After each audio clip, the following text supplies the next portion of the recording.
Hello everyone, welcome to Everyday Prelims series of Shantha Lakshmi IAS Academy. So today in this video, let us discuss the topics of 18th of September 2025. First, we are going to discuss about the National Policy on the Geothermal Energy 2025. And second, about the Development and Welfare Board for the denotified, nomadic and the semi-nomadic communities. And third, about the National Energy Conservation Awards 2025. And finally, Mali African country mapping. So coming to our first topic, that is the National Policy on Geothermal Energy 2025. So why we are discussing about this topic right now? See, we all know that India has set a target, that is the net zero emissions target by 2070. We need to achieve net zero carbon emissions by the year 2070. So in order to achieve that target, we need to diversify our renewable energy sources apart from our hydropower, solar power and other sources. So as part of the diversification of the renewable energy sources, the Ministry of the New and the Renewable Energy has brought up this new policy, that is the National Policy on the Geothermal Energy. We'll see about this policy now. So as we all know that it comes under the Ministry of the New and the Renewable Energy. So what is the objective of this national policy on the geothermal energy? That is to establish geothermal energy as one of the major pillars of India's renewable energy landscape.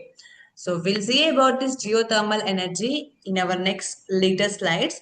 But for now, and also this policy provides a comprehensive framework for promotion of the exploration, development and the utilization of this geothermal energy. So geothermal energy is nothing but, geo means the earth, right? Thermal means the heat. So we need to the harnessing the potential of the earth's heat within the earth's crust is known as the geothermal energy. The energy which is present in the earth's crust, that is the heat. So by utilizing those heat, we will generate the electricity and also other applications.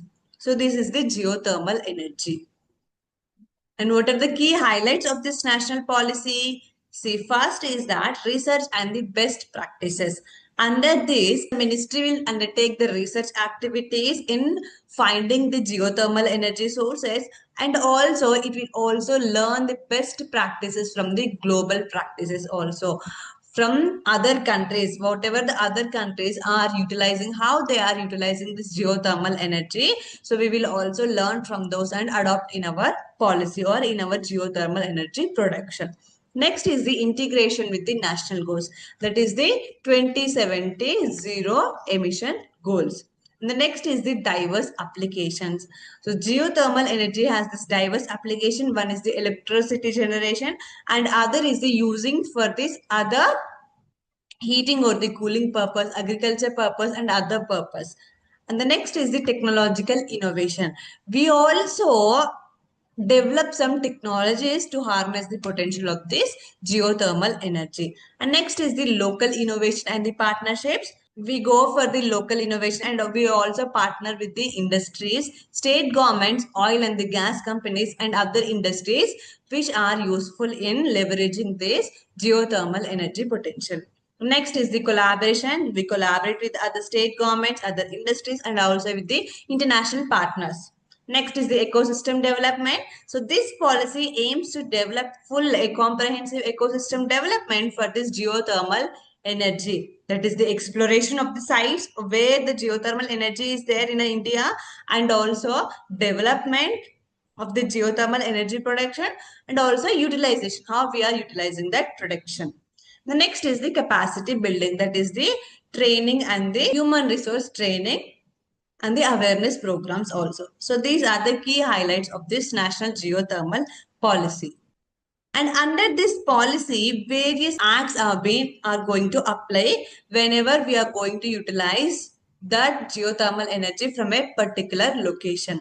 So what are those acts which will apply to this National Geothermal Policy? That is this Oil Fields Regulation and Development Act 1948 will apply in utilizing or in exploring this geothermal energy. The next is the Mines and the Minerals Development and the Regulation Act 1957, Environment Protection Act 1986, Electricity Act 2003, Forest Conservation Act 1980, Wildlife Protection Act 1972, and the Water Prevention and the Control of Pollution Act 1974. So, in utilizing this geothermal energy, we will or the ministry will act according to the rules and procedures of these acts.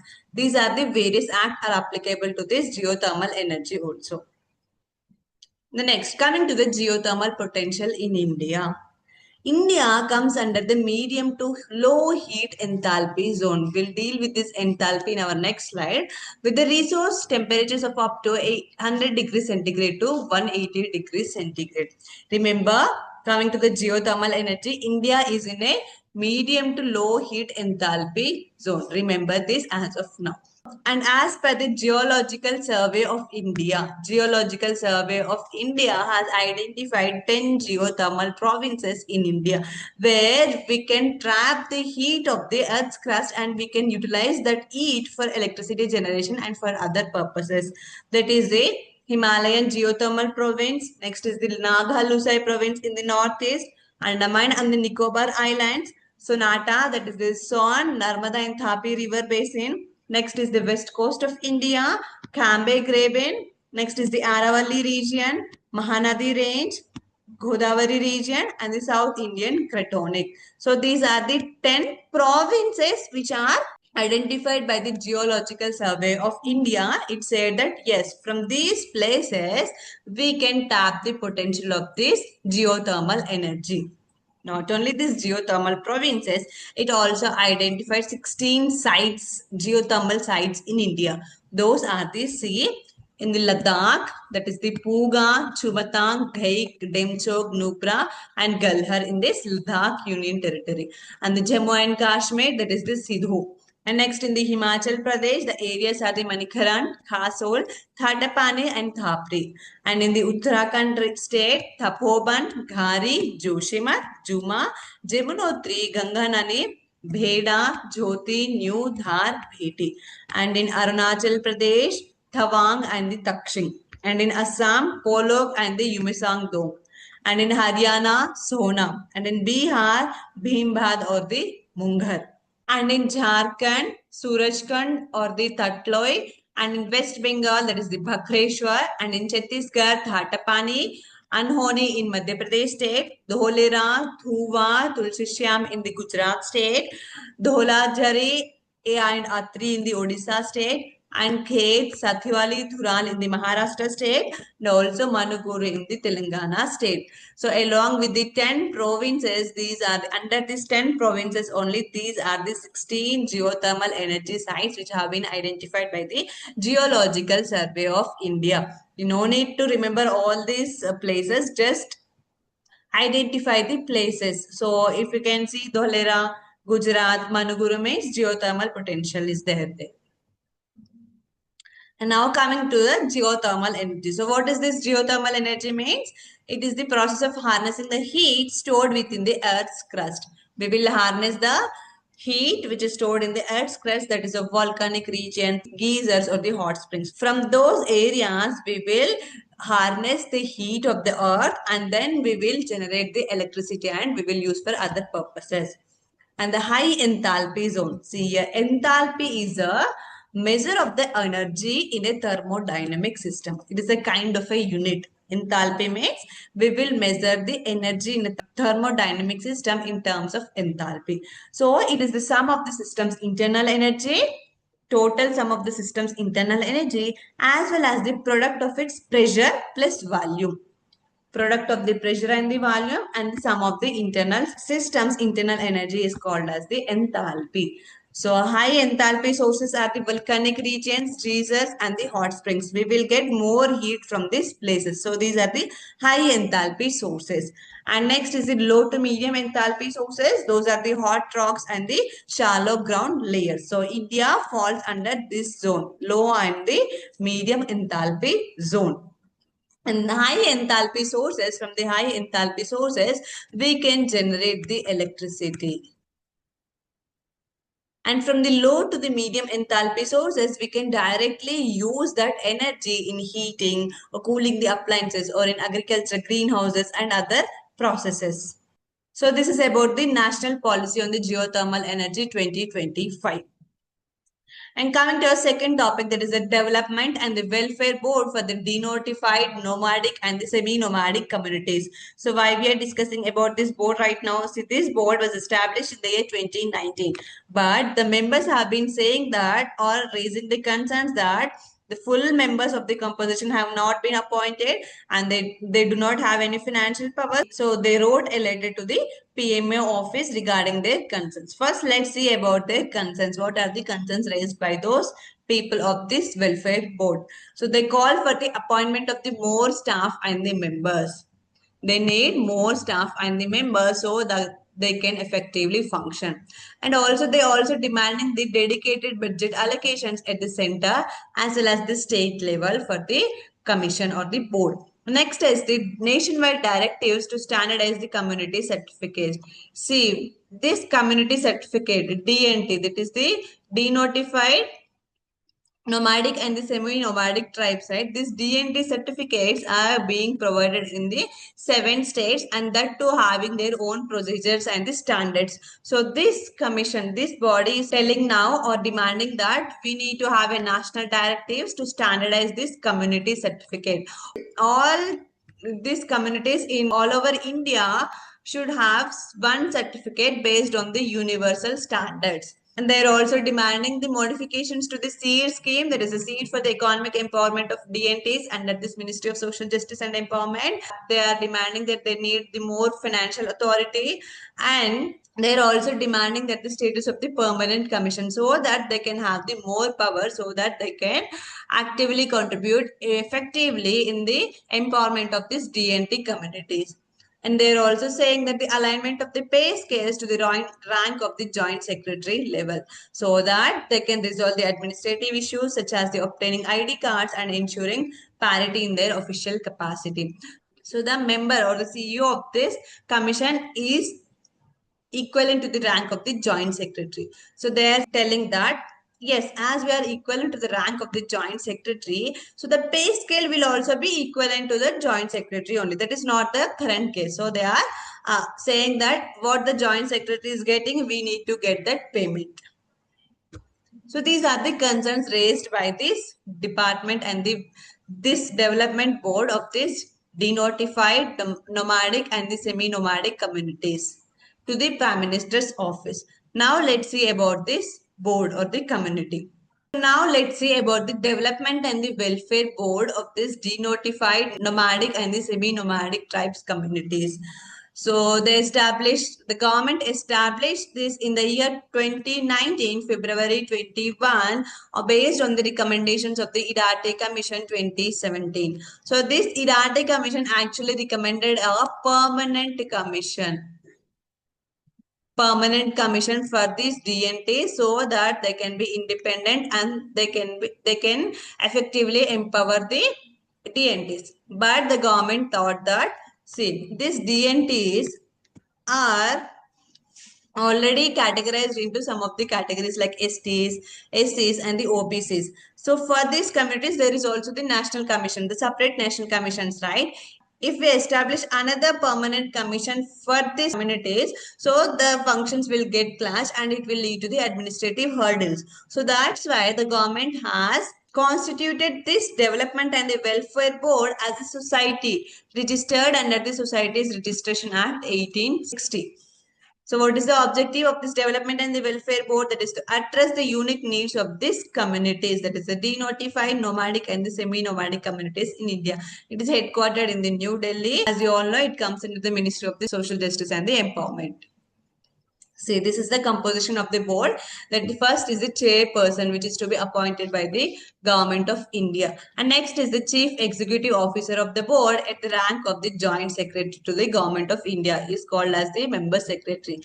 And then the member, that is the joint secretary, Department of the Social Justice and Empowerment, dealing with these DNTs. Next is the representative of the Ministry of Tribal Affairs as a member, representative of Department of School Education as a member, and the 5 eminent persons from or working in the field of DNT communities to be nominated as members. So this is the composition of this board. Now we have only 2 members in this board. So that's why they are demanding that yes, the government has to fulfill the vacant seats in this composition so that only we can work effectively. And the tenure of the chairman and the CEO is that the 3 years, which can be extended up to 5 years. Now, what are the functions of this development and the welfare board of this DNTs? That is the formulation and the implementation of the programs concerned with these DNTs. They have to formulate and implement the programs or the policies whichever concerned with these DNT communities.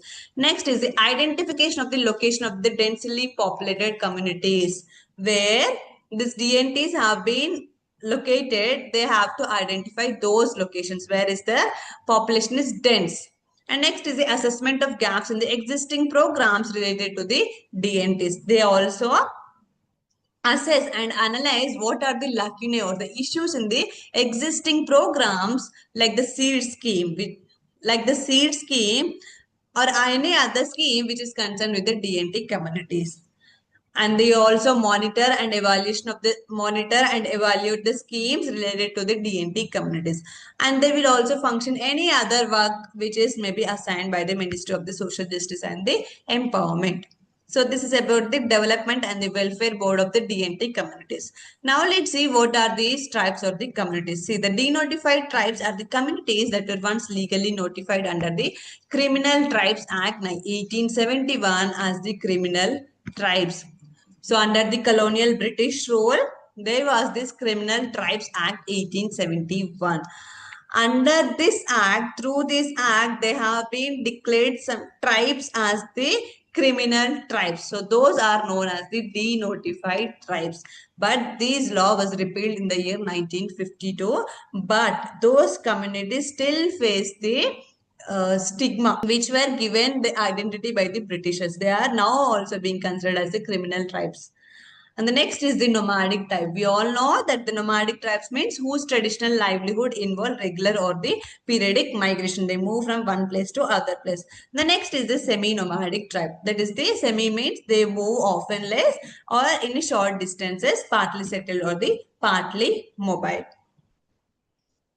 So the commissions, the government appointed 2 commissions for these DNT tribes. One is we already discussed, that is the Idati Commission, and one is the Ranke Commission. And India today have around 1200 to 1400 DNT communities which are scattered across the scheduled castes, scheduled tribes and other backward classes also.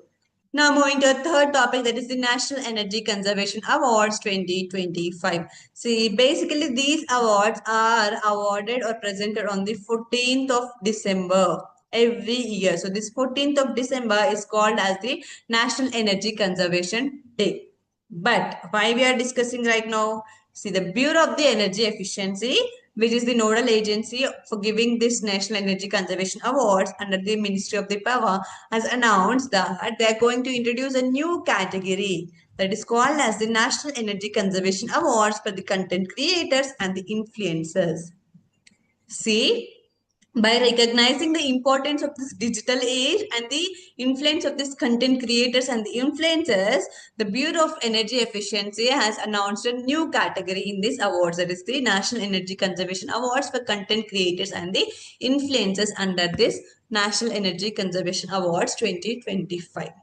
So the objective of adding this new category is that so that the ministry can harness the power of the digital media in spreading awareness about the energy efficiency, how we can efficiently use the energy, conservation of the energy, and also the sustainable living practices. And through this creation of this new category, this National Energy Conservation Awards expanded its ambit to the digital community for the first time. National Energy Conservation Awards expanded its ambit, its scope to the digital community for the first time.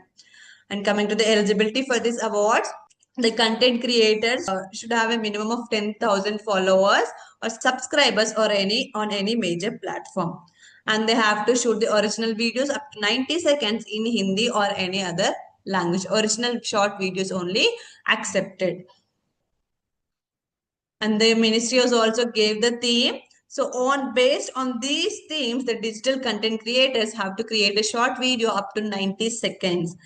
So what are those themes? That is the save energy at home, set AC at 24 degrees centigrade. The next is choose 5-star appliances. More stars means more savings. Next is the energy efficient lighting for the brighter homes. Green and the sustainable building. Celebrate festivals with the responsibility. So under these 6 themes, if the digital content creators create a short video of up to 90 seconds in Hindi or in any other language, they can apply for this National Energy Conservation Award. Now coming to the award, it is the initiative of the Bureau of the Energy Efficiency. What is the aim of this award? That is to recognize and honor the industrial units, institutions or the establishments, whatever are they, those which without compromising their operational efficiency but also focused on the reducing the energy consumption. Those, in order to honor and recognize those industrial units and the establishments, this award has been given by the Bureau of Energy Efficiency. And it is presented every year on the 14th of December, that is the National Energy Conservation Day. The award is given to the sectors like industries, commercial buildings also, transport, and the institutions and the energy efficient appliances. And this has the primary objective, that is to recognize and reward efforts made by the organizations and individuals in conserving energy. This we have discussed already. And also to encourage the industries and establishments to adopt energy saving technologies. Yes, if we give the recognition or the awards or the prizes only, that will act as encouragement for other industries in adopting the energy saving technologies. And also it can promote the awareness of the benefits of energy efficiency and the conservation. And finally, to support the India's commitment to global climate change goals and reduce carbon emissions, that is, as usual, 2070 net zero carbon emissions. Now, our final topic, that is the Mali. So, Mali is the landlocked country of West Africa. Its capital as well as the largest city is the Bamako. See, the Tropic of Cancer passes through this Mali.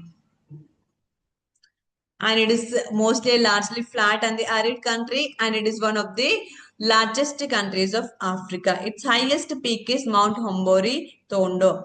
And coming to the rivers of this Mali, it is Niger River, Senegal, Bakoya and the Bafing rivers. And this Mali is the third largest producer of gold in Africa. And this Mali mainly relies on the agriculture and other activities, mining activities. And coming to the surrounding countries, that is the Algeria on its northeast, Niger on its northeast. Next is the Burkina Faso, Cote d'Ivoire on its southeast, Guinea on its south, Senegal on its southwest, and Mauritania on its west. So that's all for today. Thank you.